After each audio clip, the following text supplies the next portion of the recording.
In this video, we're going to cover a lesson plan on blogging. And I want to talk specifically about why we blog as real estate agents. And then we'll go into how we blog as real estate agents. And this seems to be a recurring battle with real estate agents that they can't take on blogging or they won't take it on. It's really not because anybody can't. There are so many options, but it's an overwhelming thought, the task of writing and being creative and what to write about and how to write and having to sit down at the computer. Now, there's lots of options for how to get your blog done. So I want you to remove the limiting beliefs that it's not possible to do it, okay? If you have any kind of a budget, even a very, very small one, you can start with blogging and hiring some of this out or hiring pieces of it out and taking on some of it of your own. There's also ways to, instead of writing, you can actually record yourself talking into a video or into a recorder, and you can have that transcribed into written word from a company like rev.com, rev.com. I'll show you here, rev.com. I'm not affiliated with them in any way, but for $1 a minute, they'll transcribe your written word into verbal word. And then you just have to go in and put in some links and some images, which I'm going to show you today, and optimize it a little bit. But then you don't have to worry about sitting there actually doing this physical writing that you might be intimidated by. So I'm going to go into some of those how-tos, but let's take a look really quick. This is one of my favorite tools is called Clicky, and I show this all the time on my lessons and videos. And I do have a link for Clicky. If you go over to loristools.com and you scroll down here to click, these are all the tools that I use every day in my business to generate leads for my real estate business and for my marketing company, Ballen Brands. If you look at Clicky here, you'll be able to sign up. Now, Clicky does have a fee, but it's really inexpensive. And people always ask me which version I have, and the only thing I remember is that I have the highest one, which I think is like $150 a year. But the data that it gives you is it just can change the entire way you look at your leads and look at your business. Okay, so here's what I'm going to show you. I'm in Clicky and I go to my dashboard, and if I go over here and look at visitors, okay, what I'm actually able to see is all of the visitors that are on my website right now and that have been on in the recent past, and what source, where they came from, Google, Facebook, Twitter, that type of thing. And then I can see what content brought them in and then where they went from there, okay? And the reason this is so powerful, what I want to show you is I can show you the effect of how blogs work. So this first one right here, they actually entered on homes for sale in 89128, okay? Now, this is not a blog post. This is one of those IDX feature pages, which I also teach, but this particular case, we're just looking for blogs. Okay, this next one is a blog post, things to do in Las Vegas for Mother's Day, and I'll show you.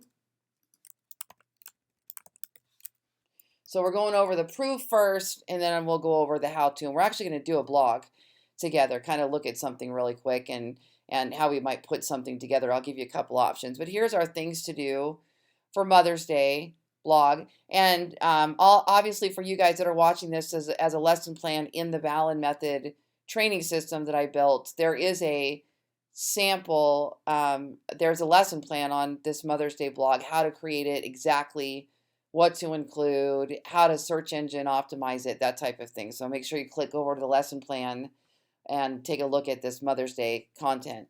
Okay, so now let's look at the next one. The next one is a Google pay-per-click ad for horse property. The next one comes from Facebook, and it is also a blog. So let's look at that blog. So already half of the ones we've looked at are blog posts for this morning. Okay, so what we're going to do is we're going to click on over and look at this blog post. And what this blog post is actually is our Las Vegas real estate market report. And so every month, all we have to do is go in there and create whatever the market report is for that particular month. And this is not hard to do using stats, and everybody puts out an article on this, your local board of realtors, media channels, all kinds of things. So you're going to point out the top features. In my particular case, this one here, from April of this year, 2017, from April of last year, 2016, the price of a single family house in my market, Las Vegas, went up by 12.9%. Holy schmoly. And that's because we have limited inventory, which a lot of you out there are facing the same thing. So those are the important things, right? And I can show you how to make some of these quotes and highlights and things like that on your blog posts, which are important to break up that monotony of a blog post, especially in mobile form where you just have text on top of text. It's just ugly. You got to break that stuff up, right? So there's another example of a blog post. And then we keep going. Here's another one. Look at this. Will new construction in my neighborhood reduce my house price? Another blog post. Here's another one. Came from Pinterest. Home selling process does St. Joseph prayer to sell a house. That's a blog post. So as you can see, here's another one. Top 5 themed hotels in Las Vegas. These blog posts are bringing us in web traffic. And what you learn is when you have web traffic, that's the domino for everything else. That's when you now can capture leads and you can make offers to give them items of value that they exchange their information for, and offer your instant home valuation request for potential sellers, or your free seller home guide.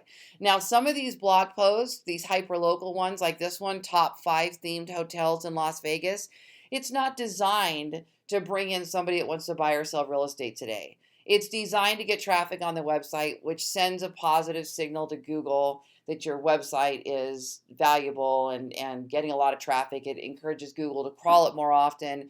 It also creates a relationship between that visitor and your website. So if they ever do consider buying or selling real estate and they go Google search, the fact that they've been on your website before and have interacted with your website before, Google's more likely now to show your real estate pages to them over your competitor because they've been on your website before. Also, on all these blog posts, we are offering home values and listings and things like that. So if that person does happen to also be looking, then they might look at real estate. And we can also build a local database from this. So the person clicks over to your page all about Mother's Day, and you have a free download where they can download coupons or the Mother's Day ebook or maps or whatever it is that you want to offer. And now they register. Now you can set them up on your local drip email where every month you're going to send them a best of list or a things to do list, right? Those are obviously other lesson plans than today. But this is why we do this. I just want to make sure we understand how important this is and the multiple reasons we do this. And it's not just for search engine rankings. You've got a Facebook business page, right? Or your Google Plus, your Twitter, your things like that, and you want to feed value out there and get interest in your brand. This is how you do it. I did one the other day on the Airstream Park here. Tony, the owner of Zappos, has this little tiny living space in our downtown Las Vegas area, and it's really cool. These little 200 square foot or under trailers and little tiny wooden homes and what the park offers and why it's there. And people started sharing that because it's just cool. It's just different. It's an interesting thing to see. And here's this, what is he, a billionaire now? Staying at the trailer park. It's really an interesting story. So it drives interest in your brand. And all of those things are positive. All of them, right? And I'll share a little secret with you that that article cost me $20. It cost me $20 to have it written.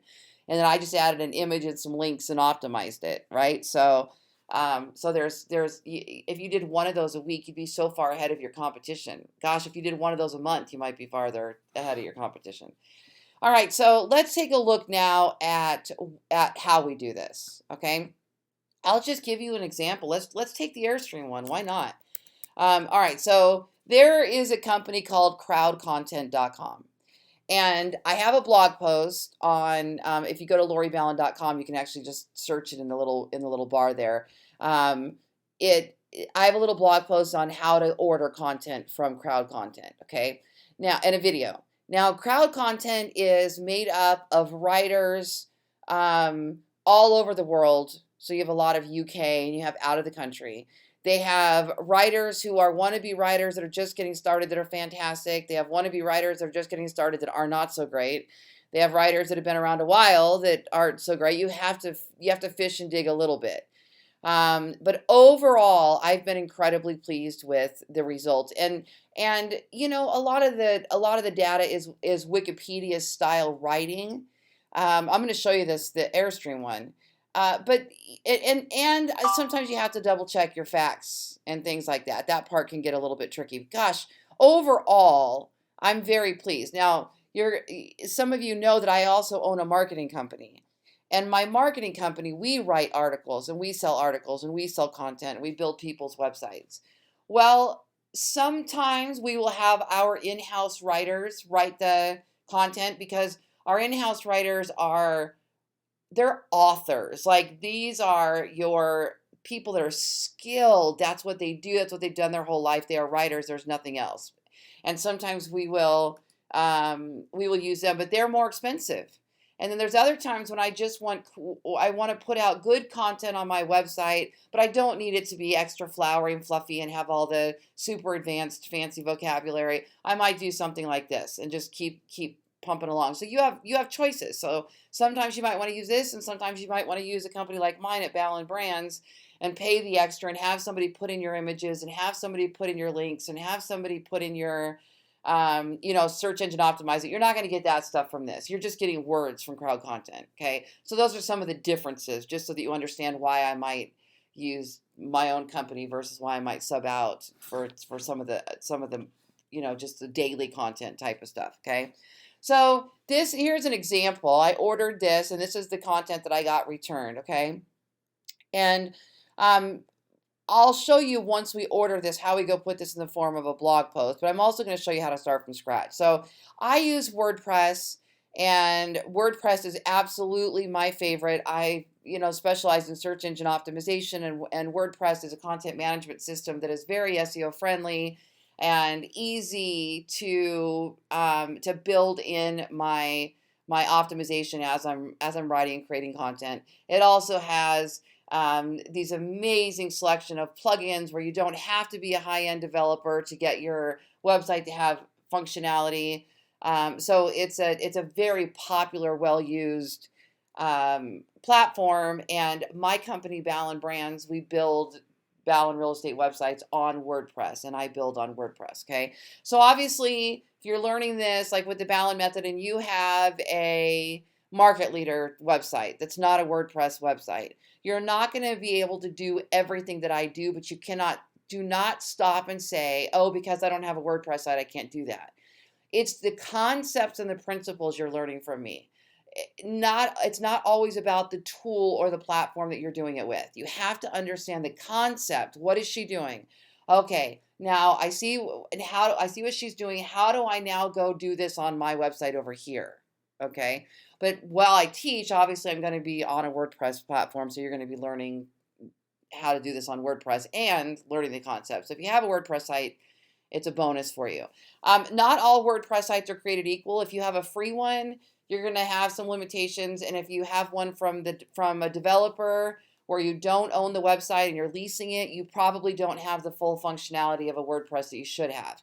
So you're going to have the inability to add the plugins that you want, the codes that you want, the categories and things that you want. So you're going to have to just work around that and work with some of the stuff you have, or switch over to a full WordPress platform like we have at Ballen Brands. It's a choice.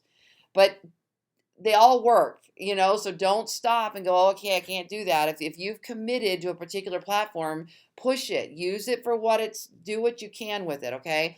Because most websites will rank on the search engines.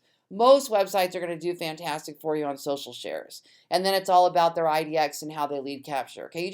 You might not be able to use things like heat maps and clicky, some of the codes, that's all. So you have to, move that aside and just do what you can do, okay? So I'm going to go up here to new post.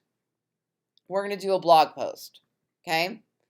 And if you want to know the differences between pages and posts, this would be where you click over to that lesson plan. But I'll just tell you really quickly, posts are are part of categories. So you have categories that are topics, and then posts go inside these categories, where pages go under subpages and pages. You have posts and categories on our blog, and you have pages and subpages also. And where you build is up to you. The biggest difference is typically posts are more time sensitive. They're momentary pieces. They're not necessarily timeless. The data might change or might expire. For example, things to do on Mother's Day, right? That's going to be different next year than it is this year. Posts invite comments. You can set them up to syndicate automatically to your social channels, where pages are more of your cornerstone forever content, your about page and your contact page. And you might have a selling a house page and a buying a house page and some of those types of things that are going to live forever and ever and ever. All of my IDX pages are pages.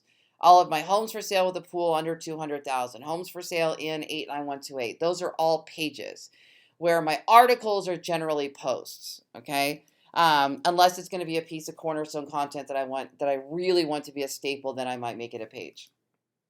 But it's not a right or wrong thing, okay?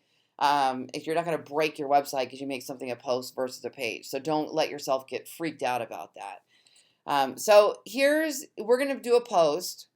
And remember, let's start off with like you're going to write from scratch. So we're going to do a how to sell a house in Las Vegas. Okay, so this might even be a page. You might be saying, I'm going to make this a forever piece of content. I want this to be a page, but either way, you can still put it in your menu. It really isn't a huge deal whether you make this a blog post or blog page. You can still reference, or a web page, you can still reference to it the same way. So how to sell a house in Las Vegas. Okay, now, some of the other lesson plans, I cover the content strategy of how to do your research, to look up what is your competition and how many words should you be writing and all of that. I'm not going to cover all that in today's video. Okay, we're just going to get into this. But let's just say you've already done your research and you know that you need to create a blog post that's 1,000 words long. Okay, how to sell a house is going to be a very competitive term. So it's going to require more of a deep dive. It's going to require more value for the consumer. So if you want to rank on the search engines for a competitive keyword phrase, you're going to have to dive deep and really go in depth with the content. Okay.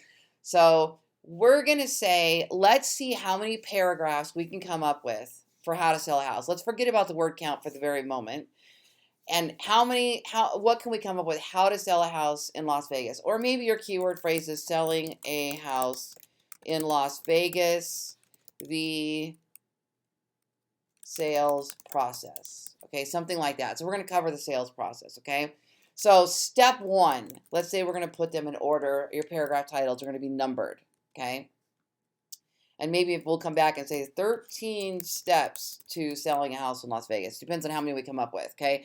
By the way, the reason we often use numbers is because it can increase your click-through rate on the search engines. When people see numbers, their brain doesn't have to process the same way. It's something they recognize quicker. And so numbers are very popular right now on in your title tags to get people to click through on that result on the search engine's result page. You want to get those click-throughs. So sometimes this can be very, very profound. We also try to put our keyword phrase in as front of the title as we possibly can. And in this case, our keyword phrase would be selling a house. Okay, so it could be selling a house in Las Vegas, 13 steps to sold.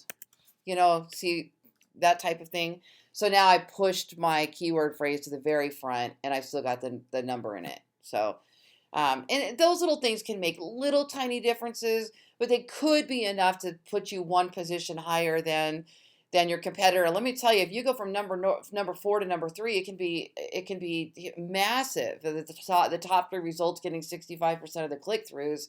Going from number 4 to number 3 can be massive. Also, going from number 11. So number 11, you're on the top of page 2 on Google. You move to number 10, you're on the bottom of page 1. a huge amount of traffic change depending on your keyword phrase, right? So those little things are still best practices, okay? Don't get caught up in this. If you're just learning this, just write your blog. If you're just learning this and you're getting overwhelmed by the SEO part of it, by the search engine optimization part, just write your blog. Just get that done. Then come back and go over your lesson plans and go, oh, I get it now. This is what I need to do with my titles. Oh, this is what I need to optimize my images. Come back to it if you have to. Just get blogging. Don't let the other stuff tie you up, okay? Because you might know nothing about search engine optimization and still rank on the search engines if you write great content. So don't let that other stuff tie you up, okay? Step 1 is going to be, let's see. So step 1, so I'm sitting there thinking about selling my house, and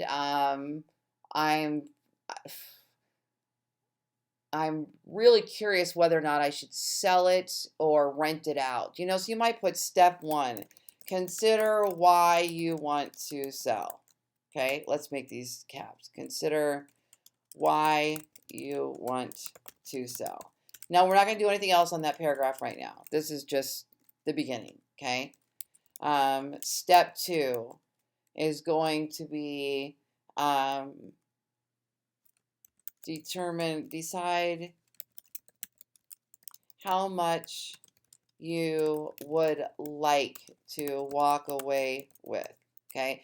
Now, remember, when you're doing these paragraphs now, you're going to break down why, how much you want to walk away with, and then you're going to explain that the market still sets the price, but this is how that amount is determined, but this is a starting phase. Everybody starts this way. Everybody starts with saying, well, maybe we should sell. Oh, well, maybe if we got 30,000 out of this house, or 80,000 out of this house, or 200,000, then we could move to the beach, or then we could do this. They start that way. So that's kind of why I'm leading in that way, okay? Step 3, get an online home valuation. Okay, now don't boo me on this. And I'm not being perfect here, but these should be get an online home evaluation. We're gonna put caps at the beginning of these words.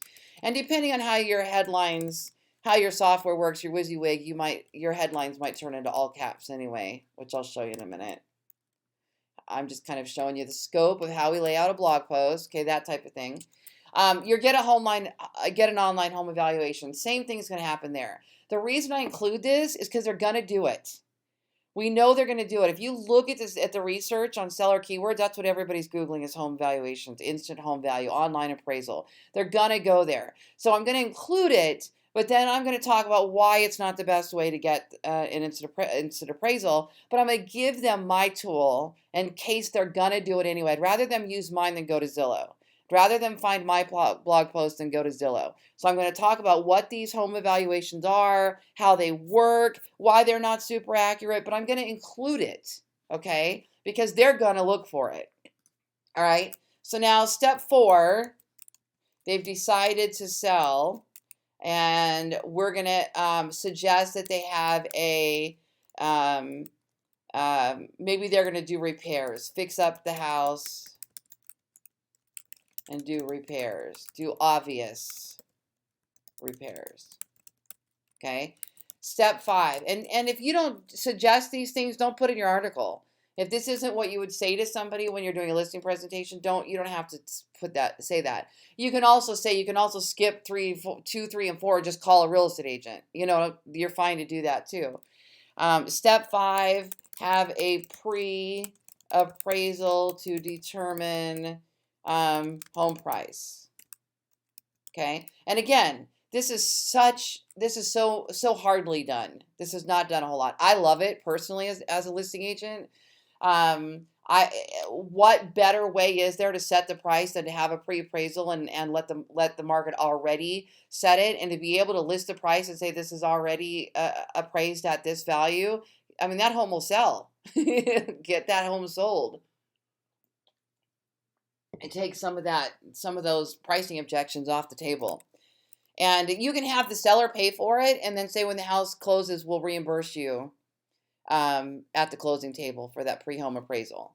So that way they take the risk up front, and that way if they don't stay with you after 3 months, if your listing agreement expires or they decide not to sell, you're not out the money. But if it closes, then it comes out of your commission. That's fine. Okay. Step 6. Consult with your real estate agent. Step 7, determine the actual list price. And again, this is where you'll bring in the appraisal and the the pre-appraisal and that type of thing. Okay. Stage the home for success. Okay, so this is going to be all your portion about staging. Step 9 is hold showings. And this paragraph will all be about, the opening the windows and turning on the lights and making sure the house smells good and baking cookies and anything else that would be appropriate. Okay. Step 10 might be hold open houses. Allow your real estate agent to hold an open house, and you can talk all about what happens in that process if you do those, right? Okay. Now step 11, we're going to negotiate offers. By the way, you guys can steal this. I mean, you're more than welcome to take every one of these paragraphs. I don't have any content that's exactly like this. So if you want to use these paragraph headings to create your first huge skyscraper stratosphere style blog post, go for it. Step 11 is going to be negotiate offers, and you're going to talk about receiving offers, how it works, what to expect, how your real estate agent presents to you, what happens if you get multiple offers. So it's all about negotiating the offers, the counter. So this could be a really hefty paragraph when you talk about that one. Step 12. And even in the negotiate offers, let me put a couple hints in here for you. Negotiate offers. So you're going to talk about countering an offer. You're going to talk about multiple offers. You could talk about what they asked for. Negotiating what they ask for, making sure you pay attention to the fact, did they ask for the refrigerator when you're not including the refrigerator? Multiple offers, countering cash versus VA or cash versus conventional loan, and why cash isn't always the better offer. So anything that you might consider how much earnest money they included to show their motivation. Take a look at their pre-qual. So that should all be part of the negotiating offers. Okay, that should be a really hefty paragraph. Step 12. So after you negotiate offers, you're going to accept an offer. So now what happens? Accepting the offer. What happens after that? Okay. Step 13. Open escrow if you're an escrow state like we are here in Nevada, or hire an attorney depending on how yours works. And I'm going to talk all about what escrow is, how we open it, what happens to the earnest money, what they're that just that type of thing. Step 14 is going to be step 14 could be, clearing title or talking about what's on the title report. What types of things are we looking for? Step 15 could be the due diligence period or whatever it's called there. It's going to be like the buyer inspection time or something like that. And you're going to talk all about the I don't want to call it inspection, buyer prep time, whatever. And you might call it due diligence or whatever it's called, whatever you want to call it there. Where you're there, you're going to talk about what can the buyer do during this 12 days or 15 days or 7 days. They're going to go look at the schools. They're going to drive through the neighborhood. They're going to get their loan. They're going to look at the HOA docs, that type of thing. So you might want to talk about that a little bit and what applies to your market specifically.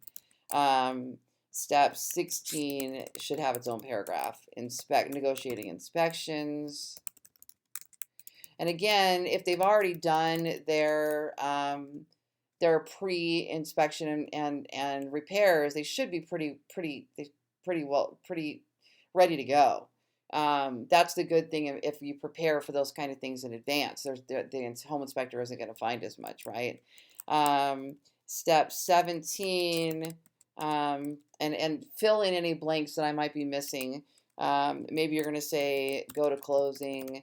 Step 18, you're going to talk all about the closing process and signing documents and all that. And in my market, we don't get the keys when we go to the closing table.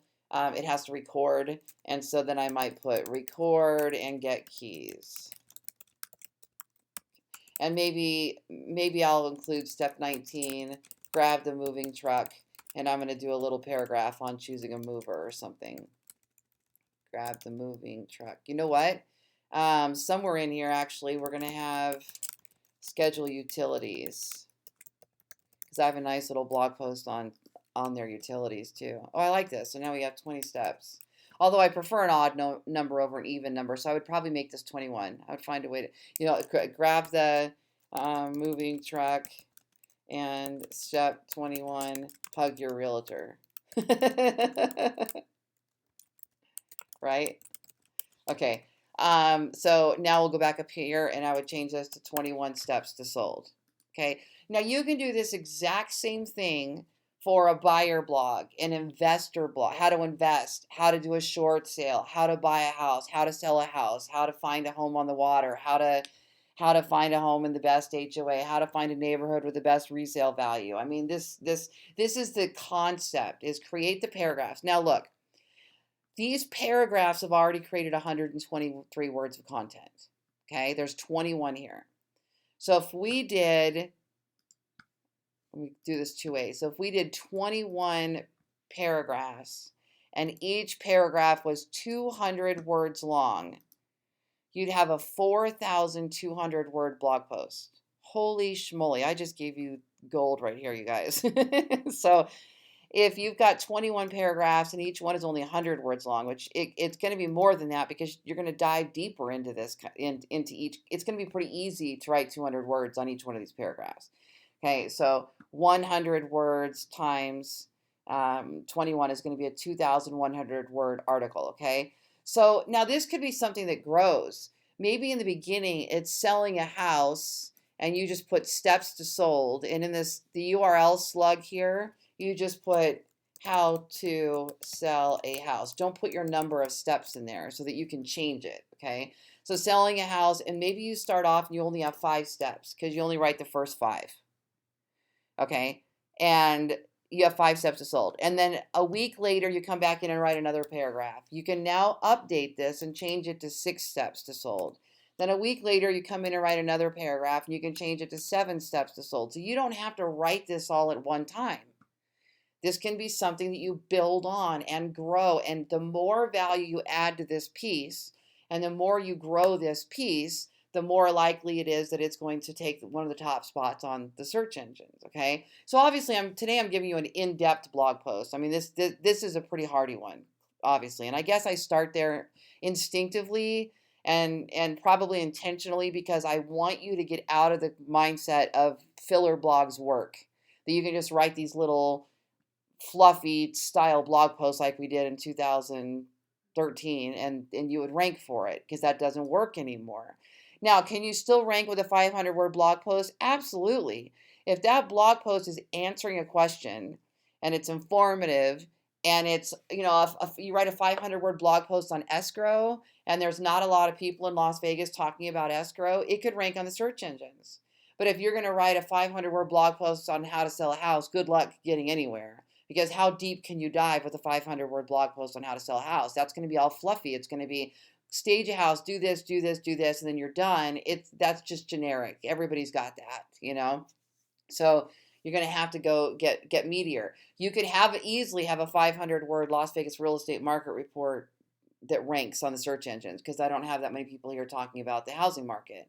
And so some days I'll go more in depth, and some days it's a little bit shorter, and that's okay. So don't get caught up in how many words it has to be, other than when you do research the competition and it says out of your top 10 competitors, the average word count is 1,180. You got to pay attention to that, because that means that's your competition. That's how hard it's going to be to get in there. But if you're not seeing a lot of competition and 300 words will answer it, you could rank for that. Okay, so that's where you got to think about value and contribution, and how much, if I were looking for this information, what would I expect to see? That's how you decide on how to deep dive. You don't cut corners when you're doing this stuff. Okay. So now let's just say you got a little paragraph on consider why you want to look at me. Consider why you want to sell. Okay. So now I might put, congratulations, you have decided that it might be time to put your home on the market. You may be wondering if it's a better time to sell, or should you rent out your property? You might even want to consider holding it for a few more years. Here's why. Okay, now here you might break down some current stats on your market and talk about why they should sell, why selling is better than renting, why home prices in 4 years might be lower than they are today, so now's the time to sell. But you want to be factual. These are the things that make sense. And remember this, if you do put in time sensitive things here, this is where it becomes more of a blog post, because now those are likely to expire and they're going to need to be updated and changed. So if you're going to put in anything that's about the current market, make sure you put in your calendar to go in and update this next year. I need to go in and check where I put in some time sensitive things in that article and make sure it's relative. And a simple quick edit, you can change anything. You're never stuck to all this. The only thing you don't want to change is that URL. Once it's published, don't change that, because you could break your links.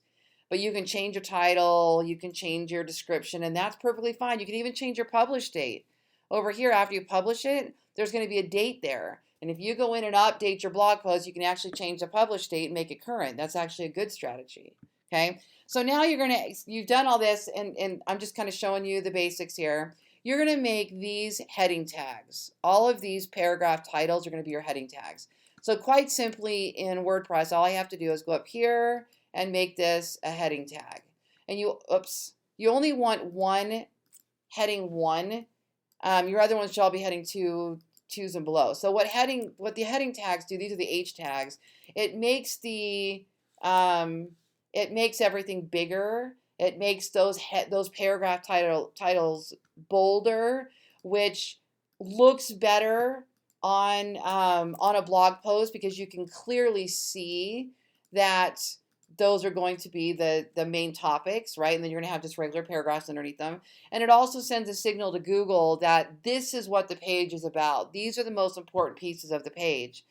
Also, when you put things in a list, there's a chance that you could earn a featured snippet on Google in the 0 position, which is where they take content and they take your list and they put it on the page itself, like this: how to feed a dog. Oh, that's not a list, that's an answer. How to sell a house. Let's see if anybody's got one here. There's one. Hold on, where did that go? I saw something about a newborn baby. Okay, so I don't even know what this one is. How to sell a product. Okay, you see how this is a list, right? That's one of the reasons why we do that. When you make those lists, there's a good chance that Google will put them in an order and give you this 0 position featured snippet. Okay, so lists, tables, questions that are answered, those are all good to earn these rich snippets. Okay, so this is good for search engine optimization to include these tags, but you don't want to include more than one heading 1 tag, and that's usually your title. In my case, with WordPress, my title automatically becomes an H1 tag, so I don't need to put it back in there again or repeat it again. But I'll make all of these H2 heading 2s, and then you don't have to use heading 3, heading 4, heading 5, heading 6, but you can if they make sense to do so. Okay. Also, another cool thing this does is if you're using a table of contents plugin, like in my case, I'm using table of contents. What is mine called? Table of Contents Plus, I think it is. Watch what happens. Let me click preview. It'll take all of your heading tags, however you preset it, and it'll put them in a table of contents. I love this. I love this, love this, love this. So I set it that all of my H2 tags, only my heading H2 tags will create a list up here automatically. So everything now that I put in an H2 tag is going to show up here with title only. So these will all have content underneath them. And then what'll happen is that user now has the ability to scroll through the title and only get to what they want to. This creates a positive user experience on your blog, on your website. It allows somebody that's scrolling on a mobile device to just click a button and get to where they want to. It reduces your bounce rates, which is good for your, all of that's good for your search engine optimization. So anytime you can create a quality user experience, it's going to be good for the search engines as well. And so that's another reason why we use these heading tags, okay? And then we're going to add in some internal links wherever they make sense. So here we have, congratulations, you have decided it might be time to put your home on the market, okay? Now, I could link this now to another page on my website that is relative to that set of keywords. So it might be my Las Vegas real estate market report, okay? Time to put your home on the market is they're looking at the real estate market. Why would this be the time to put my home on the market? And so all I have to do is go up here and click link and start typing in keywords that this is going to search my website for content I already have. So I'm going to put real estate market. I know that I have my real estate market report. So I'm going to start typing that in. And so then it gives me suggestions. These are pages on my website. Which one do I want to link to? I'm going to link to this one up here. And I'm going to click the little blue arrow. And now I've got this internal link. And what that internal link does also, it now gives the consumer somewhere to click off if they're bored that still stays on your website. So it increases user interactions. It increases clicks, which is good for search engine optimization. It increases the user experience because it now gives them the option to go somewhere else and dive deeper into where they actually want to go. And it creates these little link silos on your website that help Google navigate your website and go, oh, okay, so this page is related to this page, and it helps with your overall rankings. And so it's less about what keyword is in that link. Where in the old days, we tried to match it as exact as we could. You know, I would want this to say Las Vegas real estate market report, and I would link it. Well, that's no longer the case. You don't want it to be like that. You want it to be natural, a set of keywords that's related to the landing page you want to send them to. Okay, and then we're going to add images. So depending on where you want to add some images, there's no real right or wrong to where you add your images. So up here, I'm going to add in media, and I'm just going to let's put this little housing shortage one in here, okay? So I'm going to insert that into my blog post. And then let me show you that again. We're going to go up here to add media, pick a picture, insert post. Okay, now these are pictures I've already uploaded. So if you don't have one uploaded and you've got a picture, you're going to go to add media, upload files, select files, pick your picture. It's going to add it to your library. And you can go in and optimize your title and put in a caption if you want to and those types of things. So I just want to be fast, so I'm going to show you this for now. There's a whole lesson plan on optimizing your images you can go view inside the Ballen method. So now I'm going to shrink this down or resize it to whatever size I want it to be, okay? And I could have done that when I entered it, when I put it in as well, all right? And so now let's preview this. So before you ever publish anything, you can see what this looks like if you're using WordPress, okay? Oh, I forgot to put in my sidebar. So I'm going to choose to have this page have a sidebar. And certain themes, you can choose certain pages to have sidebars and other pages won't have sidebars. Shoot, it didn't update it. Save draft.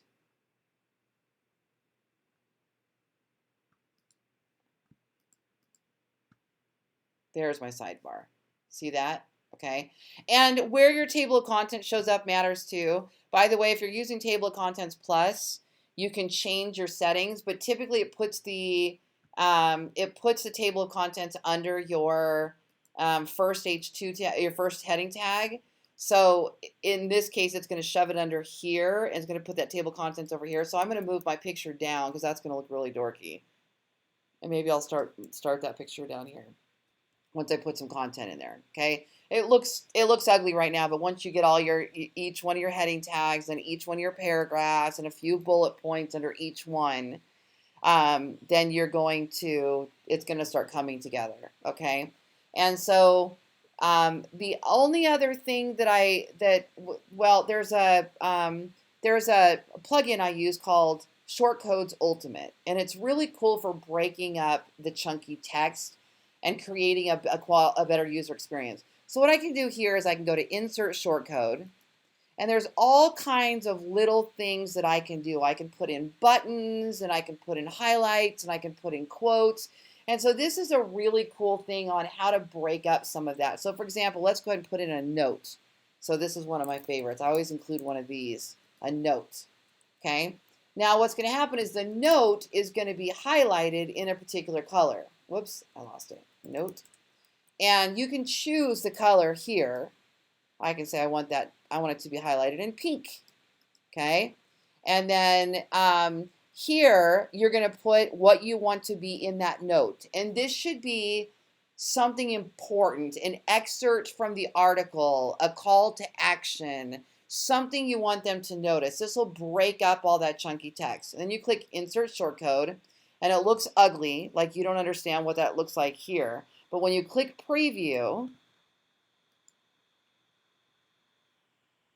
there's your little note, okay? And again, these kinds of things, when you have all this chunky text, so this page is going to be 2,000, 3,000, 4,000 words long, that text will be ridiculous for somebody to scroll through. So you need to break it up with things like this, images, videos, related articles, things like that. So every time I'm going to have a big piece of chunky text, so let's just say this open escrow is going to be a really long paragraph. Underneath that might be where I put my note. Or I might put a button, Insert Shortcode, button, and this button's going to have an offer or a call to action attached to it, right? So maybe I'm on the home value spot.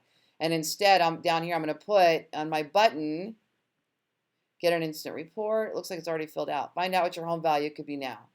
Okay, great. I already have it. So here's the link they're going to go to. I want to have them open in the same tab or in a new tab. What style do I want the button to be? There's lots of different designs. What color do I want the background to be? What color do I want the text to be? What size do I want the button to be? Okay, centered, or there's all kinds of. I can even include a little icon. Right now I have money, so I have a little money icon next to it, which I'll show you in a second.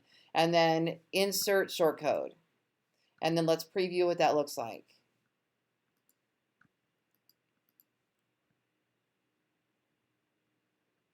There's the button. Find out what your home value could be. Now again, when you've got all this content here, that's going to look great. It's going to break it up, and especially on mobile. If you shrink this page down, you can see everything behind it. You can see what it's going to look like on mobile. And those little buttons look amazing. Those little notes look amazing. They really break up that chunky text. So you want to play with that, okay? Related articles are also very popular. So I might put down here, go to closing, and underneath that put, people have also asked what happens if the buyer doesn't have their payment ready to close on time. And then I'm going to highlight this, and I'm going to link it to another blog post on my website. And over time, you'll have a nice library of articles. And you'll put an article in here that what happens if the buyer doesn't close on time, and it'll link to that, and it'll be so you want to jog those little breaks. Have a note, have a box, have a button, have a quote, have a related article. That's how you break all this stuff up, and it doesn't have to be in between every paragraph. But if you're going to have chunky pieces of text, 200 words, excuse me, 300 words of text, you're going to want to break that up before you start the next text, okay? One other thing I want to show you before I wrap this up is you can also add video. And adding video is huge right now. It's good for the user experience. It increases the time on your page, your time on your website, which is good for search engine optimization. It helps you get higher rankings. So quality user experience. Now you got to just find a good video. So what you do is you go over to YouTube. And if you have your own video, that's the best. But if you don't have your own video, you can use others. There's a shared license within YouTube that says if somebody uploads their video and they leave the embed option on, you can embed their video and use it on your webpage. Now, what you don't want to do is go find another real estate agent and promote them, a local real estate agent on your website, right? What you want to do is find like a news channel or something like that. So what were we working on? How to sell a house. So I'm going to type in how to sell a house. Okay. Best practice, make your own video, always. But don't get caught up in that if you can't do it, because you want to be feeding your YouTube channel. That's a whole nother class, whole nother lesson. For today, we're just going to look at this. Okay, so these are all real estate agents, real estate agents, real estate agents. Not sure. That's probably a real estate freedom mentor. Okay, that does not look like a real estate agent. So let me see his video. You're about to discover the kiss of death when selling a house. Love it. Hi, I'm Phil Pustiowski with freedommentor.com. I'm a full-time real estate investor.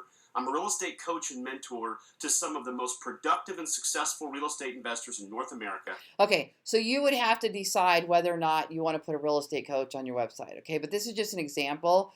And you're going to watch this video, and if you love the video and go, oh my gosh, this is exactly what I want. It's a 23-minute video. This is going to encourage people to stay on my website for a lot longer. I'm going to use this one, okay?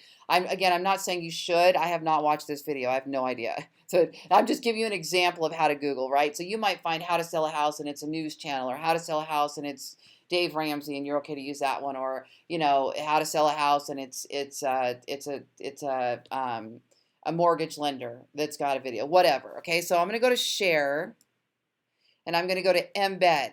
And when I'm in this embed part, I can change the size I want the video to be. And then these little boxes are checked by default. And I can say, you know what, don't show suggested videos at the end. Don't show the video and title. I'm just going to leave show player controls so they can pause and whatnot. And then here, you're going to see this little iframe. Take that iframe, go back to your blog post, go to your text tab, and put that video in anywhere you want, because you can move it around after you put it in there. Then you're going to click visual. There's your video. Okay? How easy was that? Then if you want to move it, just click on it, cut it. You're going to cut and paste and put it wherever you want it. Okay? Now you got to be careful. If you do too many videos, you can slow down your web page, and you really want your web page to load in just a few seconds. Okay? So I don't recommend putting video at every one of these little breaks. One good video somewhere towards the top that's going to capture their attention is going to be a best practice. Okay? Now, a couple other things here is choosing what category your blog post is going to go in. Okay? So you want to watch your categories and tags, and you don't want to have too many tags and categories, especially if they're overlapping. So you might have, this might go in your home selling category, okay? And we've actually got, it's so funny, I've been in there cleaning up our categories because they got away from us, and we really shouldn't have so many. So selling a house, and then here is tags is your way to better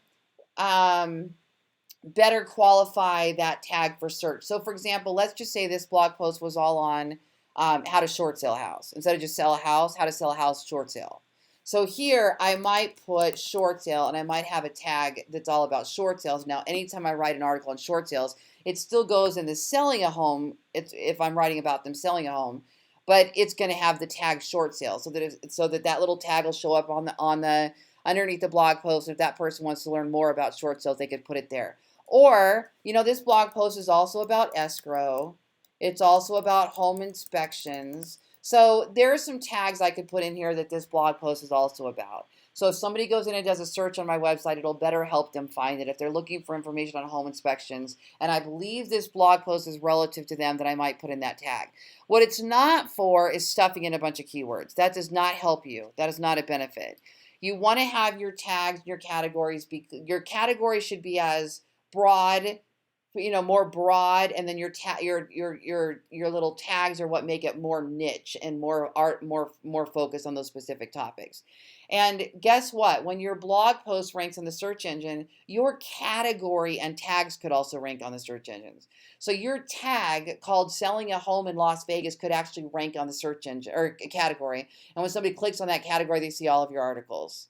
Or your tag can actually rank. And then every time they click on that tag, everything you've ever written for home inspections would come up under that tag.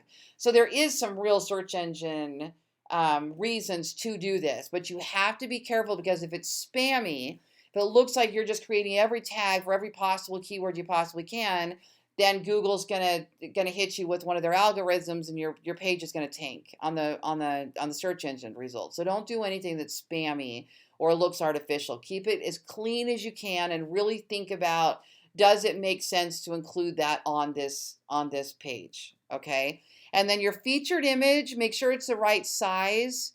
Don't make it too small of an image, because if you're using something like I am, if you have schema markup, if you're using a plugin that helps you put that rich data, call attention to the rich data on your website, or you're using a social plugin for your open graph data that, so you change your image and how it posts to Facebook and how it posts to Twitter and whatnot. If you're using the plugins, you can go in and change those image sizes. If you're not, this image is what's going to show up on all your social channels. So you want to make sure that it's not just a tiny little thumbnail. You want to have a good sized image there. When I'm using Shutterstock to download my copyright free images, which, by the way, there is a link here if you want to use my link to Shutterstock, I download the medium image. Medium image is what I download to load onto my websites, okay? And that puts them at, like 500 kilobytes size-wise. It's an appropriate size for fast page load speed, for load speed, for your page load speed, okay? And so then you're going to go in and optimize. If you're using Yoast or any kind of plugins that have your social data or anything like that, which we're not going to get into today, you're going to go in and optimize those. And your blog post is done. You can hit publish, and you are ready to go. And that is how you blog in 2017.